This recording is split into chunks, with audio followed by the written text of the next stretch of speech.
No último episódio, a gente já tinha visto que toda a passagem que Mônica teve com aquela barreira super radioativa lá da Rex, na verdade, o que isso fez? O que isso conseguiu foi reescrever, reestruturar sua constituição molecular, sua constituição celular, mais de uma vez, na verdade, como a gente já viu com Mônica. Havia uma suspeita, na verdade, com Mônica o quê? Com Darcy.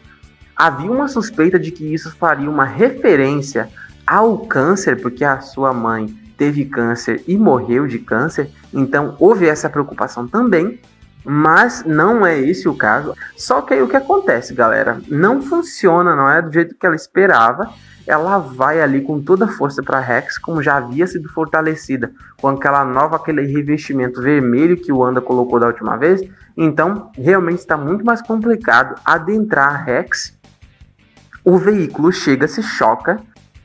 Mônica, ela não se dá por vencida, apesar disso ter acontecido, ser super perigoso, porque a gente está lidando aqui com radiação. Mas enfim, como já havia acontecido antes, eu não acredito que o primeiro contato de Mônica com radiação ou com qualquer outra forma de alteração de realidade ou de composição química molecular tenha sido essa primeira aqui, não.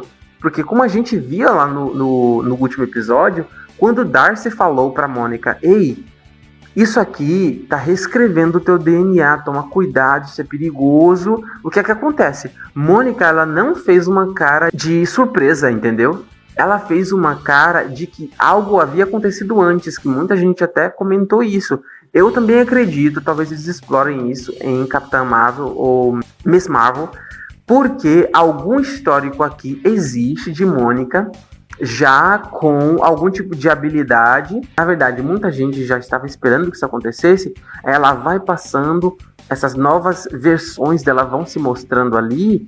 É uma mistura, uma quebra de tempo e espaço bem curiosa.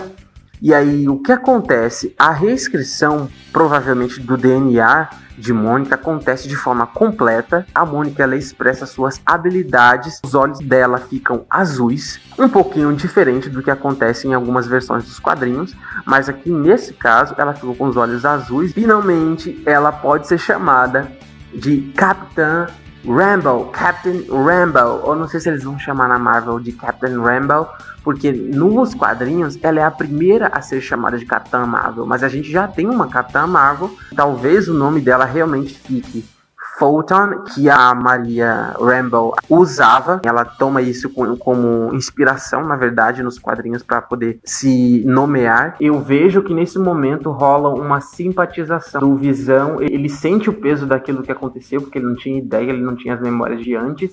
Então ela chega aqui na casa de Wanda. Na hora de aterrissar, ela já teve o quê? Aquele Super Hero Landing, que é o chamado Super Hero Landing, e a descida, é a aterrissagem e a pose, a posição que o super-herói faz quando ele completa essa ação, entendeu? Então, assim, a gente vê a Monica Rambeau fazendo isso aqui, que é super legal. Agnes vai para a casa dela, junto com Wanda, galera. Ela vê que as crianças estavam ali, porque anteriormente a gente viu que Wanda cedeu as crianças para que Agnes ficasse com ela por um tempo, para que ela cuidasse de si, para que ela ficasse sozinha. Então Wanda já ficou curiosa para saber o que aconteceu. Então ela queria, na verdade, que Wanda fosse procurar pelas crianças, porque ela disse exatamente onde foi e ela não tentou impedi-la de encontrar. A gente tem nesse episódio a confirmação de que Agnes é Agatha Harkness. E talvez ela realmente esteja trabalhando ou para Mephisto ou para Nightmare. E a gente sabe qual é o histórico que Agatha Harkness tem nos quadrinhos com os gêmeos Maximoff. Ela atuava como babá, basicamente, para os dois filhos de Wanda, quando ela descobre que, na verdade, os filhos são expressões de seus próprios poderes de alteração, de manipulação da realidade, misturados com um pedaço da alma de Mephisto. Ou seja, isso a faz perder a mente. Um pouquinho mais tarde, ela fica enlouquecida quando ela descobre isso, entendeu? E aí não dá muito certo pro resto do universo, né? Como a gente já sabe lá em House of M, nos quadrinhos. Ela vê esse livro aqui que é super suspeito e há uma aura. Tudo que eu queria nesse episódio me foi entregue aqui nesse momento. Vem Agatha Harkness, ela com o coelho que a gente conversou lá num outro vídeo que eu postei sobre as teorias em WandaVision. Esse coelho aqui tem um nome de quê? Senior Scratchy. Lembra muito, se assemelha bastante com o nome de um outro personagem das histórias de Agatha Harkness e o Wanda, nesse caso da Feiticeira Escarlate nos quadrinhos, que se chama Nicholas Scratch, que é nada mais e nada menos que filho de Agatha Harkness. Então, eu suspeito que esse coelho realmente seja o filho dela, ou se não for o filho, porque assim, a Marvel pode ter mudado ali alguma coisa a respeito do contexto da história, de origem desses personagens.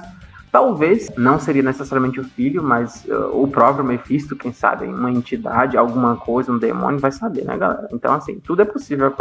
E essa cena aqui de revelação de Agatha Harkness foi fantástica, porque ela fala lá, ela vai estalar o dedo, porque ela vai provar que não é só Wanda que tem habilidades mágicas, e aí, imediatamente, os olhos se tornam roxos, galera. E aí temos o quê? Temos a sequência de revelação de Agatha Harkness, que é simplesmente incrível. A gente vê o que ela chegando em Westview, ela chegando perto da casa ali, olha, porque ela chega com uma outra roupa, imediatamente ela muda, usa magia pra mudar. E a música também, porque eu não vou colocar música, né? Copyright. Agatha All Along significa era a Agatha o tempo inteiro.